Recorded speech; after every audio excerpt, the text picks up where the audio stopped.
Pertanyaannya, kenapa tidak boleh mencuri? Jawaban yang diajarkan Yesus adalah bukan karena dilarang hukum Taurat, tetapi karena mencuri itu melawan hukum cinta kasih.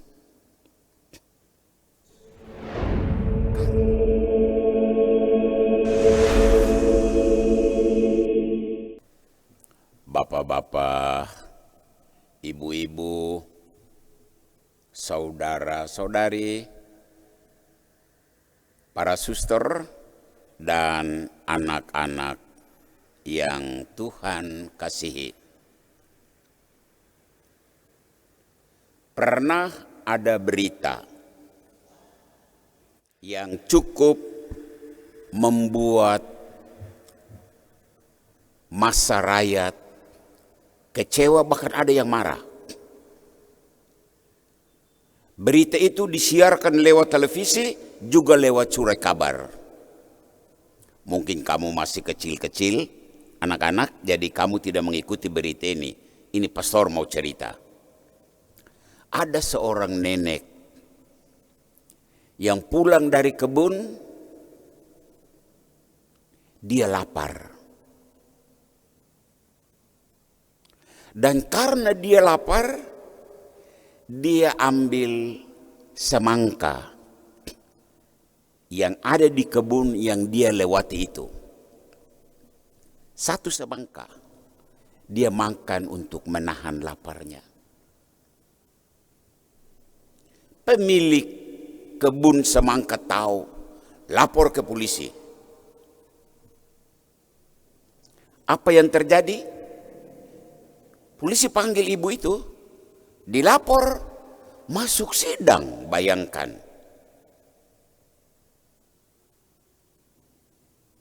Keputusan sidang sesuai dengan bunyi pasal sekian KUHP. Ibu dihukum dan mendapat denda. Saya lupa dendanya berapa, tapi pokoknya ibu itu didenda. Dia membayar. Banyak orang yang menyaksikan berita televisi itu. Dan yang diuraikan surat kabar, banyak orang jadi kesal. Ini negara apa ini? Negara jadi budak hukum. Bagaimana kita sebagai orang Kristiani, orang Katolik menanggapi berita ini? Saya ajak kita masuk dalam Injil sore hari ini. Orang Farisi penjaga aturan dan undang-undang Yahudi. Ini jelas.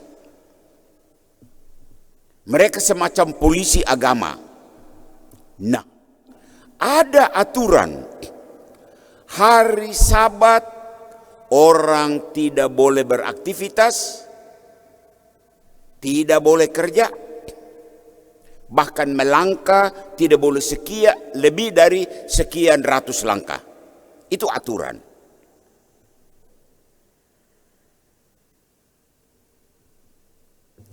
Tidak boleh memetik bulir gandum dan memakannya. Dan itu dilakukan oleh murid-murid Yesus. Orang Farisi tangkap, orang Farisi lihat, dan mereka protes. Yesus, mengapa murid-muridmu melanggar aturan hukum Taurat? Dengar jawaban Yesus. Anak manusia adalah Tuan atas hari Sabat. Saya coba terangkan maksud Yesus. Yesus itu penyempurnaan hukum. Dan hukum yang diajarkan oleh Yesus adalah hukum cinta kasih. Sehingga untuk kita orang Kristiani, untuk kita orang Katolik, cinta kasih itu harus menjadi dasar, menjadi pedoman, menjadi pegangan dalam hidup beraktivitas.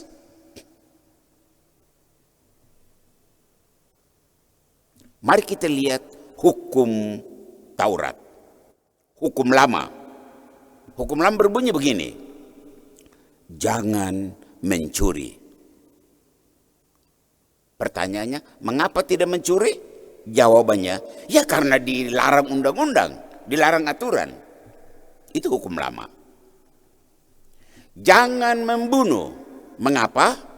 Jawabannya, ya karena dilarang aturan, dilarang undang-undang. Jangan menodai hari Sabat dengan bekerja. Pertanyaannya, mengapa? Dan jawabannya, ya karena hari Sabat itu hari Tuhan. Jadi untuk menghormati hari Tuhan, orang tidak boleh kerja. Itu hukum lama. Hukum yang dipegang orang Farisi. Mari pastor ajak kita lihat hukum baru. Hukum dari Yesus. Itulah hukum cinta kasih. Dan hukum cinta kasih itu harus mendasari praktek dan pelaksanaan aturan dan perundang-undangan. Hukum cinta kasih harus menjadi jiwa dari segala hukum, termasuk hukum Taurat. Ini pendapat orang Kristiani. Jadi harus mengubah cara pandang. Mari kita lihat. Jangan mencuri. Itu juga ada di dalam perjanjian baru. Pertanyaannya, kenapa tidak boleh mencuri? Jawaban yang diajarkan Yesus adalah bukan karena dilarang hukum Taurat, tetapi karena mencuri itu melawan hukum cinta kasih. Karena saya cinta kau, saya tidak curi kau punya pena. Paham? Lihat bedanya. Ada hukum dan peraturan, jangan membunuh. Hukum yang diajarkan Yesus berkata, jangan membunuh, bukan karena dilarang undang-undang, tetapi karena membunuh itu melawan hukum cinta kasih. Karena saya sayang kau, saya tidak membunuh engkau. Paham? Lihat bedanya. Jangan menodai hari Sabat. Ini hukum ini ada.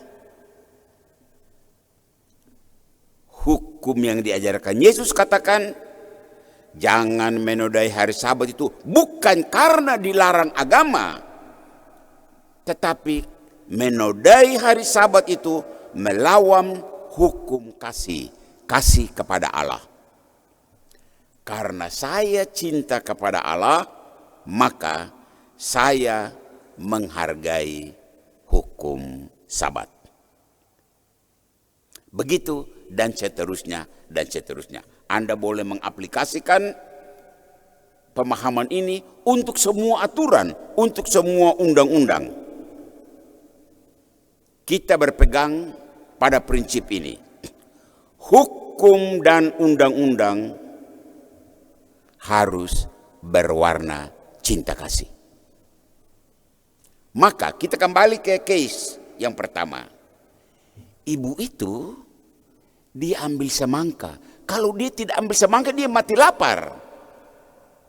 Jadi dia ambil supaya bisa mempertahankan hidup. Sayang, polisi kita, hakim kita adalah budak dari aturan dan undang-undang. Maka celakalah rakyat ini. Celakalah banyak orang. Karena petugas keamanan adalah budak dari hukum dan aturan. Syukur kita punya Yesus yang memberikan warna lain dalam hal memandang aturan dan memandang hukum. Tuhan memberkatimu, Tuhan memberkati kita semua. Amin. Amin.